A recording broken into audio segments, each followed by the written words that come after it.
বাংলাদেশের ক্রীড়ায় প্রবাদ প্রতিম নারী দাবাড়ু রানী হামিদ। ৮০ দোরগোড়ায় বয়স তার, কিন্তু এখনও বোর্ডে দাবার ঘুঁটি নাড়াচাড়া করার মতো যথেষ্ট মানসিক শক্তি আছে রানী হামিদের। দেশের ক্রীড়াঙ্গনে সফল নারী অ্যাথলিট পর্বে জানব দাবাড়ু রানী হামিদের কথা।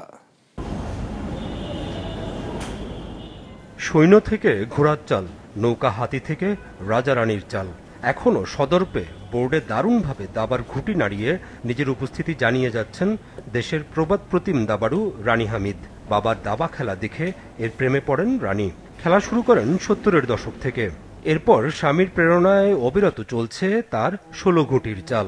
খুব ছোটবেলা থেকে দাবা দেখতাম আর কি। আমার আব্বা খেলতেন, উনি অফিস থেকে এসে দাবা খেলতে বসতেন। আমার কেন জানি ভালো লাগতো। এমনিতে আমি খুব চঞ্চল ছিলাম, কিন্তু অদ্ভুত একটা ব্যাপার ঘটতো, যখন দাবার বোর্ড দেখতাম আমার পা আটকে যেত। এটা আমি এখনও চিন্তা করলে আমি অবাক লাগে আমার, কারণ আমি খুব দুরন্ত ছিলাম ছোটোবেলার।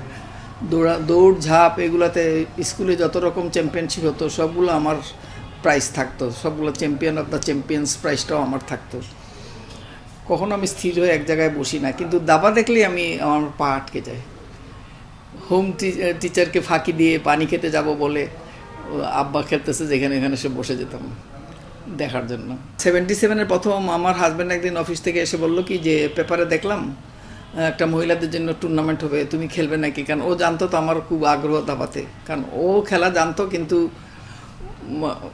খেলার টাইম তো নাই, তখন তো আর্মিতে ছিল, ব্যস্ত থাকতো। অফিস থেকে আসলে তারপর আমি জোর করে বসাতাম লাঞ্চের সময়, ভাত খাওয়ার পরে। কয়েক চাল দিয়েই সে ঘুম, তার নাক ডাকা শুরু হয়ে গেছে আমার, আর খেলা এগুতো না এই পর্যন্ত আর কি। যখন যেখানে শুনতাম কেউ খেলে তার কাছে দৌড়ায় যেতাম খেলার জন্য। খুব একটা টান আমার খেলার প্রতি ছিল আর কি, খুব বেশি।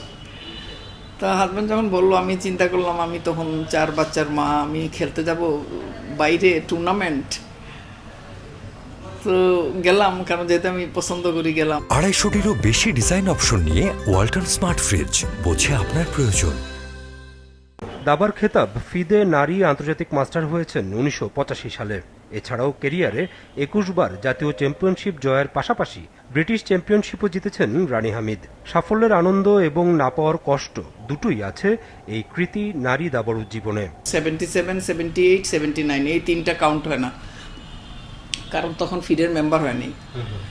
বাংলাদেশ ফিডের মেম্বার হয়েছে 79-এ, তখন থেকে কাউন্ট হতো। 79-এ 2বার ওমেন চ্যাম্পিয়নশিপ হয়েছিল, 2বারই আমি চ্যাম্পিয়ন হয়েছি। ব্রিটিশ চ্যাম্পিয়নশিপ আমি 3বার অর্জন করেছি, কারণ এটা একটা খুব গর্বের বিষয় ছিল তখন। ব্রিটিশরা আমাদেরকে শাসন করেছে 200 বছর, তাদেরকে হারিয়ে তাদের দেশের চ্যাম্পিয়নশিপ কাপটা আনলাম। সেরা ওই হিসাবে দেখতে গেলে তো ব্রিটিশ চ্যাম্পিয়নশিপটা সেরা বলতে হয়, এই জন্য যে ওই বললাম না, এটা একটা আলাদা, একটা অন্য ধরনের একটা গর্ব ছিল। এমনিতে সেরা অর্জন আর কি আছে, এমনি গোল্ড মেডেল তো অনেকগুলোই পেয়েছি, কমনওয়েলথে পেয়েছি, তারপরে দিল্লিতে কয়েকটা টুর্নামেন্ট হলো, সেখানেও গোল্ড মেডেল পেয়েছি। কষ্টকর স্মৃতি বলতে দাবায় আমরা 80 সনে সুইজারল্যান্ডে ছিল অলিম্পিয়াড। সেই অলিম্পিয়াড শুনলাম শুধু ছেলেরা যাবে, লেডিসরা যাবে না। কেন? কারণ লেডিসরা তত ভালো পারে না। তাই বললাম, তো ছেলেরা যে ভালো পারে ওরা কি চ্যাম্পিয়ন হয়ে আসবে নাকি ওখান থেকে? তো ওইটা নিয়ে খুব ফাইট করেছি আমরা। শেষে লাভের মধ্যে এটা হলো যে টিমই আর যাইতে পারে নাই। রানী হামিদের বয়স এখন প্রায় ৮০। নিজের পাশাপাশি অন্য অনেক দাবাড়ুর উত্থান পতন দেখেছেন এই কৃতি। লিখেছেন দাবা শেখার জন্য বই।